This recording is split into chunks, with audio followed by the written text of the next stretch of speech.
Tá com saudade de vocês? Poxa, mas o que aconteceu aqui? É só pegar umas fériasinhas que o pessoal relaxou? Pode não, hein? Ué, vamos fazer o seguinte, vocês não relaxem, tá? Não faz igual esse pessoal todo, não. Vão lá, se inscreve no Enem. Já estão abertas as inscrições. enem.inep.gov.br. Vão lá se inscrevendo, que eu vou capinar aqui, tá? Até mais!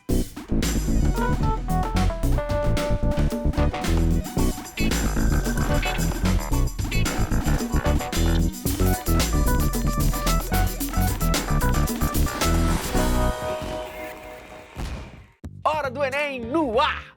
Geografia econômica é fundamental para o Enem. Conversa com história, sociologia, pode até ajudar na redação. Quer saber mais? Então fica comigo, que hoje a gente vai ter um mapa conceitual do assunto com um craque, professor Alan Pacífico, daqui a pouquinho. Para dar aquela revisada, professor Luiz Mion, por gentileza. E aí, Lange? Tudo bom? Bom estar de volta. Seja bem-vindo mais uma vez. Então, professor, você trouxe duas questões sobre tecnologia e mundo do trabalho. Por que esses são temas da geografia e não da história e sociologia? Não dá nem para dizer que não são temas da história da sociologia, né? A questão é que, necessariamente, as mudanças que acontecem no mundo do trabalho, elas vão ter sempre um impacto geográfico muito profundo. Quando a gente fala, principalmente hoje, né, sobre transformações relacionadas à inteligência artificial, sobre trabalho imaterial, sobre a própria divisão internacional do trabalho, quem acaba trazendo esse debate para o aluno, né, dentro da sala de aula também é a geografia, né? A gente está sempre lançando o olhar sobre como essas transformações tecnológicas acabam impactando sobre a distribuição mundial dos empregos, sobre a questão da realidade social, dos salários, da desigualdade. Então, o professor de sociologia trabalha isso, o professor de história trabalha isso, e, é claro, a geografia nunca fica de fora. E que conhecimentos da geografia o candidato precisa ter para mandar bem? O primeiro ponto que a gente tem que colocar é sobre a disponibilidade mundial dos empregos, né, que passa a ser um tema cada vez mais discutido por conta, né, exatamente dessa transformação tecnológica que faz com que as máquinas ocupem um lugar cada vez maior, né, dos espaços das indústrias e das empresas, né? E aí, é claro, né, justamente a questão relacionada a desemprego estrutural, tendo conhecimento que é sobre os empregos que desaparecem porque as máquinas passam a ocupar o lugar do trabalhador. Show de bola. Bora para a questão? Pô, vamos nessa. É a questão 2 do Enem de 2015, Prova Azul, primeira aplicação. Dominar a luz implica tanto um avanço tecnológico quanto uma certa liberação dos ritmos cíclicos da natureza, com a passagem das estações e as alternâncias de dia e noite.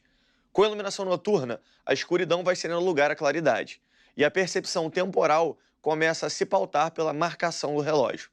Se a luz invade a noite, perde sentido a separação tradicional entre o trabalho e o descanso. Todas as partes do dia podem ser aproveitadas produtivamente. Em relação ao mundo do trabalho, a transformação apontada teve consequência a melhoria da qualidade na produção industrial, redução da oferta de emprego nas zonas rurais, permissão ao trabalhador para controlar seus próprios horários, diminuição das exigências de esforço no trabalho com as máquinas e ampliação disponível para a jornada de trabalho. O gabarito da questão, letra E, ampliação disponível para a jornada de trabalho, porque, afinal de contas, né, se agora nós temos a luz elétrica, você não tem mais a obrigatoriedade de encerrar a sua atividade no momento onde anoitece. O que eu fiz a escolha dessa questão aqui propriamente dita, né? Porque justamente a gente trabalha aqui, estou vivendo um momento aqui de revolução industrial, né, de início da urbanização, mas quando a gente vai olhar para a realidade do trabalho hoje, não é mais a luz que diz a quantidade de hora disponível ou não, mas a internet, né? A gente sabe que, para quem está envolvido no ambiente do trabalho, né, o WhatsApp, o Facebook, né, essas ferramentas digitais, e-mail, eles acabam fazendo com que o trabalho chegue até você, você estando no local do trabalho ou não, né? Então, home office aí, né? Então, hoje a gente está falando aí sobre flexibilização do trabalho, né, porque já existe uma categoria de trabalhadores, de profissionais liberais, na qual a presença deles no ambiente de trabalho não se faz necessária. Quem trabalha com produtividade, quem trabalha com criatividade, quem trabalha com gestão, consegue hoje, através dos meios de telecomunicações, realizar esse trabalho em longa distância. Não é mais aquele ambiente fabril tradicional, onde você ia realizar, cumprir uma determinada função, um determinado número de horas. Só Né? para reforçar, professor, Revolução Industrial, século XIX. E aqui, 18 e 19, 18, né? 19. Aí começa exatamente o domínio, né, da lâmpada incandescente, da eletricidade, né, ganhando esse espaço. E aí aquilo, uma proposta tecnológica que vai mudar exatamente as relações de trabalho e aí, é claro, a maneira, né, como essas práticas econômicas se consolidam no espaço. E de que maneira o trabalho vem se modificando de acordo com o tempo? À medida que, né, a gente vai falar hoje, né, de uma chegada de uma quarta revolução industrial, a gente está exatamente colocando elementos como a inteligência artificial em pauta, a robótica. E aí, se eu tenho esses elementos hoje integrando, né, o ambiente do trabalho, aquele trabalhador tradicional ele se torna cada vez menos necessário, né? Impressão 3D, por exemplo. Segundo os pesquisadores, inclusive a própria Harvard Business Review, colocou que acredita-se que hoje, o jovem que está entrando na escola, 60% deles vão trabalhar, então, dentro de uma década, né, 15 anos, 20 anos, 60% deles vão trabalhar em profissões que ainda não existem. E espera-se, né, que as profissões do futuro sejam aquelas que envolvem criatividade, que envolvem planejamento estratégico, que envolvem gestão de pessoas, né, aquilo que, pelo menos até hoje, a máquina ainda não consegue fazer. É um bom tema para redação, né, professor? O pessoal tem que ficar ligado em todos os sentidos, né, porque é exatamente como ele dialoga com uma quantidade muito grande de disciplinas, né? Então, eu tô falando de tanto da sociologia fala disso, da história fala isso, impacta no cotidiano, porque as nossas leis estão mudando para poder se enquadrar, né, dentro desse novo contexto. O Brasil, para variar, né, tá sempre um pouco atrasado nesse debate, mas a legislação, né, essas pressões internacionais acabam acontecendo. E aí o Brasil diz assim, caramba, eu tenho que mudar a minha estrutura, eu tenho que mudar a minha educação, eu tenho que mudar a minha legislação, porque as empresas que atuam no meu território, né, ou se eu quero continuar competitivo no mercado global, as minhas empresas têm que operar dentro dessa realidade técnica. E aí o que eu faço com a mão de obra que eu tenho, que não está apta, né, ou tem a falta de trabalhadores? Como é que a gente faz? Como é que lida com isso? Agora, você trouxe uma outra questão, que é o mesmo assunto, mas num contexto diferente. Bora dar uma olhada? Vamos nessa. Questão 5 do Enem de 2014, prova azul. Questãozinha, né? Bota uma charge tradicional, o Enem adora fazer isso, né? Bota aqui, ó, uma série de robôs com a placa não há vagas e o único humano, né, da imagem engraxando o sapato do robô. Considerando essa dinâmica entre a tecnologia e a organização do trabalho, a representação contida no cartoon é caracterizada pelo pessimismo em relação à ideia de progresso, concentração do capital, noção de sustentabilidade, organização dos sindicatos e obsolescência dos equipamentos. Gabarito, letra A, né? Essa charge, ela claramente transmite uma ideia pessimista com relação à ideia de progresso, né? Com relação ao que vai ser o futuro do trabalho. Agora, essas duas questões que você trouxe, professor, são questões de nível fácil, médio ou difícil? Entre fácil e médio. A resposta fala da ideia de progresso. Existe um juízo de valor embutido nessa palavra, não tem? Demais, né? Porque, afinal de contas, o que se define o que é progresso? A gente nunca sabe, né, se aquilo que a gente está construindo, até que ponto pode ser benéfico, até que ponto pode ser perverso. A gente vive hoje um momento aí, por exemplo, de crise das redes sociais relacionado ao fluxo de informações que permite fake news, que permite cyberbullying. E aí, ao mesmo tempo em que uma tecnologia ela é capaz de integrar, ela é capaz de conectar pessoas, ela é capaz de possibilitar ideias impressionantes surgirem, ela traz também, então, sempre há, né, essa contraposição. Fica até um comentário aqui, né, para se o aluno quiser dar uma estudada. Existe a visão dos chamados autores, que são os integralistas e os apocalípticos, né? Os integralistas são aqueles que, nas suas abordagens de produção, consideram que a tecnologia ela é a salvadora da humanidade. Tudo, né, a tecnologia vai ser responsável por levar o homem a um novo status de existência, né, de coexistência, de paz, né, e de equilíbrio e harmonia. E os apocalípticos olham mais ou menos como essa charge estava olhando, né? Diz assim, não, a tecnologia ela é produzida e ela subverte, ela permite que o pior do homem apareça. E isso é muito visível hoje no mundo pop. A gente fala aí, por exemplo, de obras cinematográficas como Matrix, né? Mais apocalíptico do que aquilo impossível, né? As máquinas dominaram a raça humana e estão usando elas. A gente assiste muito isso hoje, né? No seriado de televisão Black Mirror, né? Sim. Sempre aqueles episódios em que, quando você assiste, você diz, caramba, que absurdo. Mas fica sempre aquela ponta de cara, mas Será que... é possível, né? Sempre causa esse desconforto, porque a abordagem dela é essa, né? De como a tecnologia, de como esses avanços podem ser utilizados para criar distopias, né? Para criar esse mundo em que a privacidade ele não existe, aquela coisa Big Brother, lá George Orwell, né? Então, a gente tem esse ramo, né, que trabalha dentro desse contexto e que essa charge trazia, né, essa perspectiva.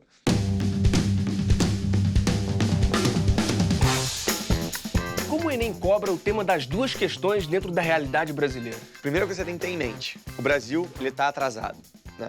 A gente está falando de um momento onde a gente está entrando numa quarta revolução industrial, onde a inteligência artificial, onde a robótica, né, estão cada vez mais presentes, e o Brasil ele é extremamente escasso de mão de obra qualificada, né? Quando a gente fala sobre divisão internacional do trabalho, o Brasil ele não consegue se posicionar como um produtor dessas tecnologias.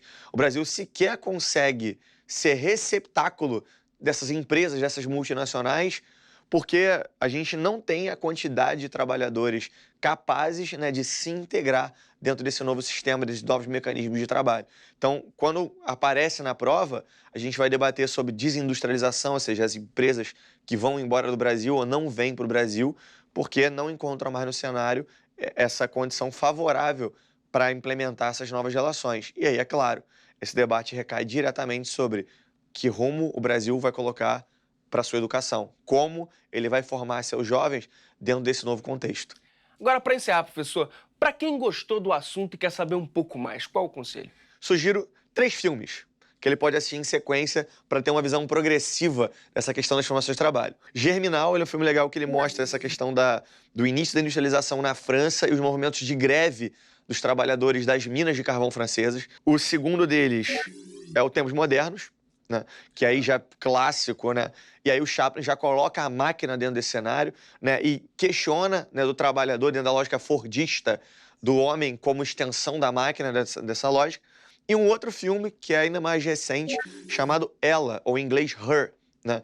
Que é a história de um homem que se apaixona pelo sistema operacional do computador dele, né? Aquela inteligência artificial. O filme é sensacional, né? Para mostrar essa capacidade de interação. E aí que você consegue enxergar, né, 3 momentos muito claros sobre a realidade do trabalho e de como as tecnologias elas se apresentam nesse contexto. Agora, para aquela pessoa que, depois de todos esses conselhos, ainda tem dificuldade em geografia, o que você diz? Eu recomendo muito usar cinema, usar literatura, pergunta para o seu professor, assim, onde é que eu posso enxergar isso, né? Às vezes o aluno, a dificuldade para mim que o aluno, quando ele fala de geografia, é porque ele tem a dificuldade de enxergar onde aqueles processos estão sendo debatidos em sala de aula se aplicam ao redor dele.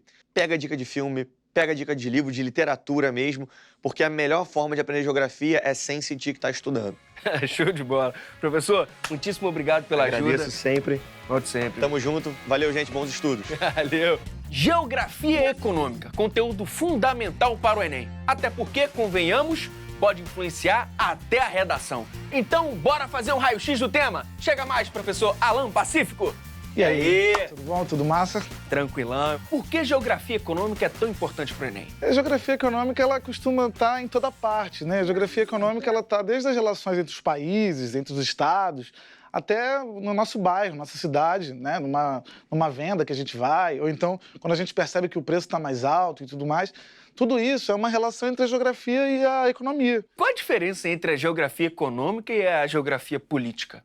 São 2 grandes sub-áreas da geografia, né, da ciência geográfica, e cada uma delas está ancorada em uma relação. A geografia política, na relação entre o espaço, né, o território, e as relações políticas, né, as instituições políticas, as ações políticas entre o legislativo, o judiciário e até mesmo, e principalmente o executivo, que vão se manifestar no território, vai influenciar a vida das pessoas, as ações dos governos.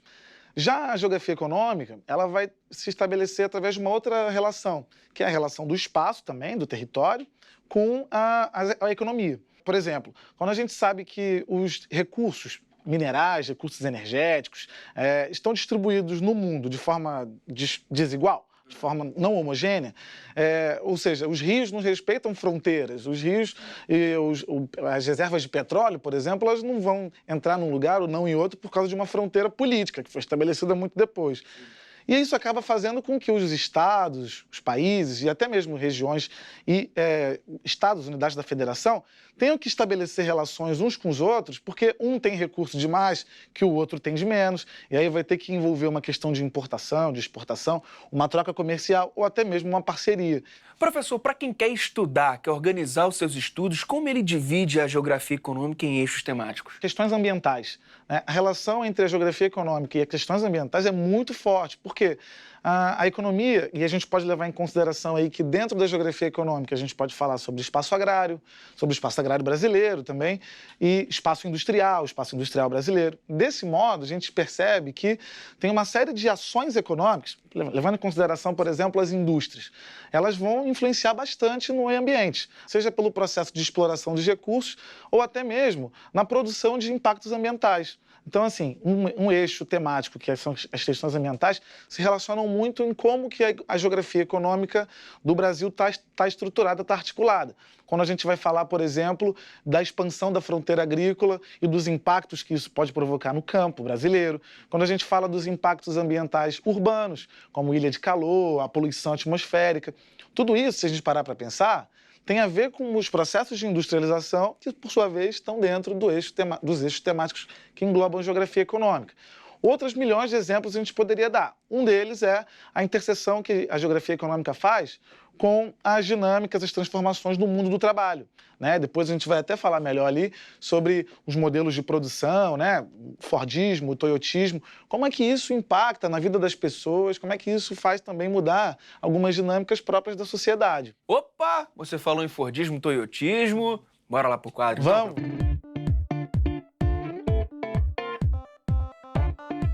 Primeiro, a gente tem que levar em consideração duas grandes diferenças. As características da produção, ou seja, esses dois modelos, eles se notabilizaram porque eles viraram tendências mundiais na forma de produzir bens industriais. Então, é importante considerar que o Fordismo tem um contexto histórico do seu auge, né, embora ele ainda persista até hoje, e o modelo toyotista também vai ter um contexto histórico e até mesmo um recorte espacial específico do Japão, né, desenvolvido em primeiro lugar na empresa Toyota, que vai ter uma característica muito fortemente ligada ao Japão, ao quadro físico do Japão. Então, só uma dúvida, professor, que época a gente está falando aqui? A gente está falando do Fordismo, do seu auge, na década de 1930 até 1970. E esse contexto é muito importante porque uma das grandes dificuldades que os alunos têm é de conseguir associar isso com outras coisas que estavam acontecendo ao no mesmo mundo. tempo. Né? Então, por exemplo, quando a gente passa pela industrialização brasileira, as características do Fordismo elas vão ficar marcantes em determinados períodos aqui, em determinados períodos da história industrial dos Estados Unidos também, da geopolítica internacional.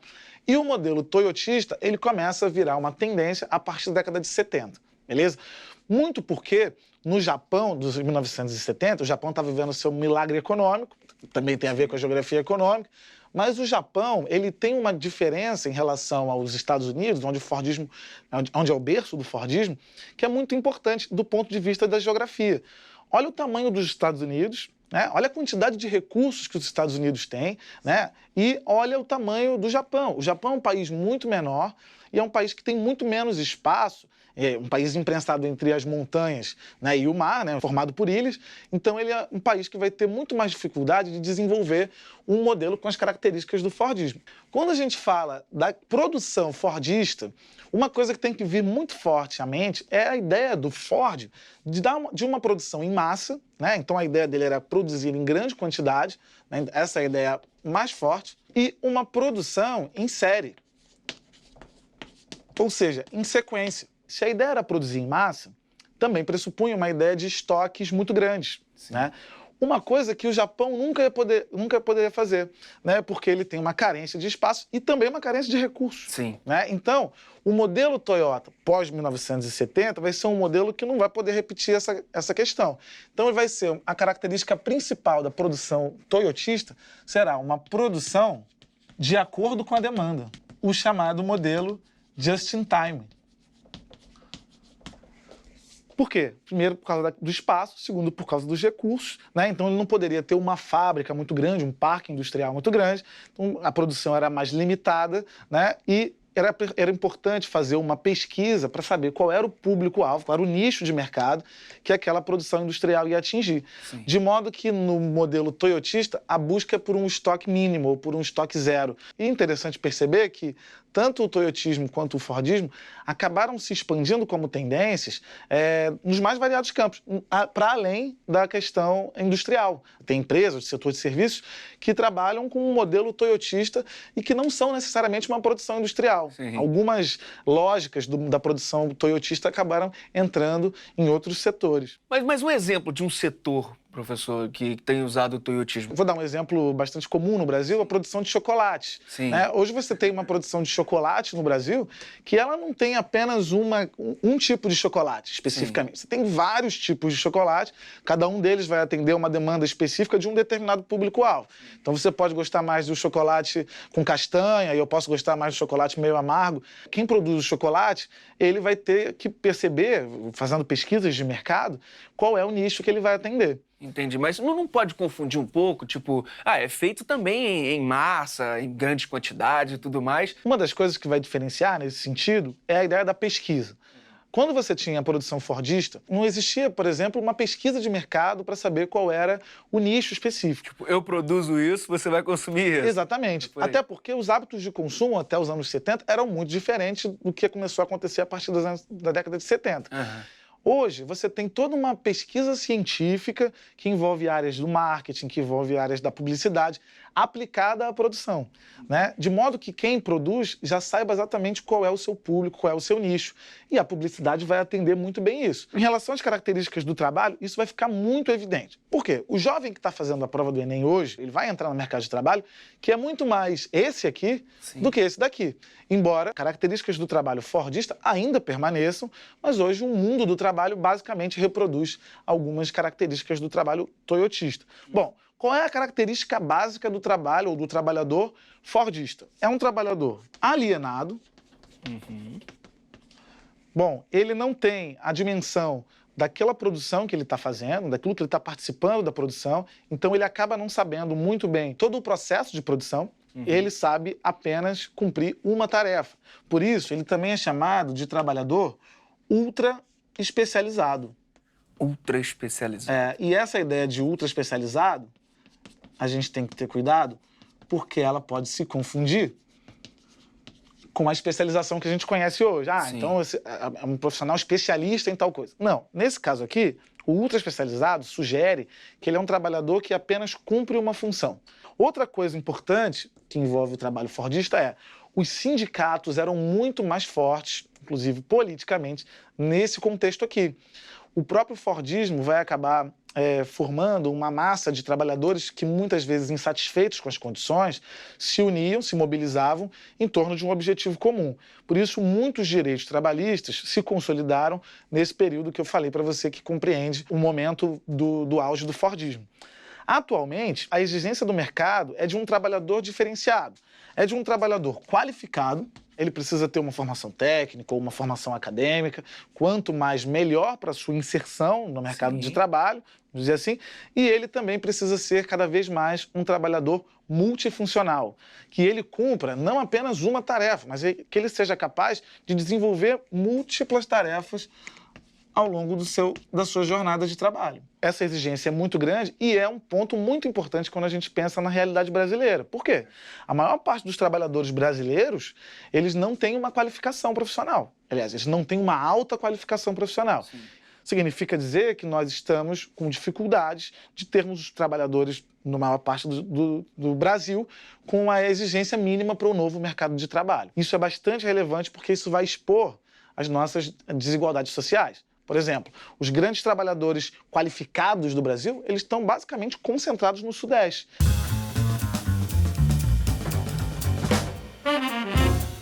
Tem algum chute aqui, alguma aposta de algum tema da geografia econômica que pode aparecer na redação do Enem 2018? Uma coisa importante é perceber o seguinte, quando a gente fala de movimentos populacionais, muitos deles têm uma motivação econômica. deslocamentos populacionais, sejam eles internacionais ou sejam eles no Brasil. Como a gente tem uma industrialização no Brasil muito concentrada, aquilo que a gente estava falando ali, boa parte dos movimentos migratórios no Brasil acompanham movimentos da indústria. Então, temas de migração podem ser interessantes. Outro tema importante que envolve população e, portanto, economia, geografia econômica, é a questão do envelhecimento da população no Brasil. E tudo o que podemos relacionar com isso. Nossa expectativa de vida está aumentando, embora ela aumente de forma muito desigual entre as regiões, né? Sim. Mas a gente está vivendo um processo de envelhecimento da população. Esse pode ser um outro tema relevante. Por quê? Que tipo de política pública ou política econômica se faz necessário num momento como esse? Já trouxe até uma dica de proposta de intervenção. É isso aí, professor. Só quero agradecer a sua presença. Eu que agradeço. Cara. Valeu mesmo pelo bate-papo. Volte sempre. Valeu. Obrigado. Valeu. É isso aí, galera. Muita dedicação nos estudos, hein? O Enem daqui a pouco tá aí e a gente tem que estar preparado para essa missão. Nosso canal tá te esperando. youtube.com/TV Escola. Até mais. E no próximo bloco...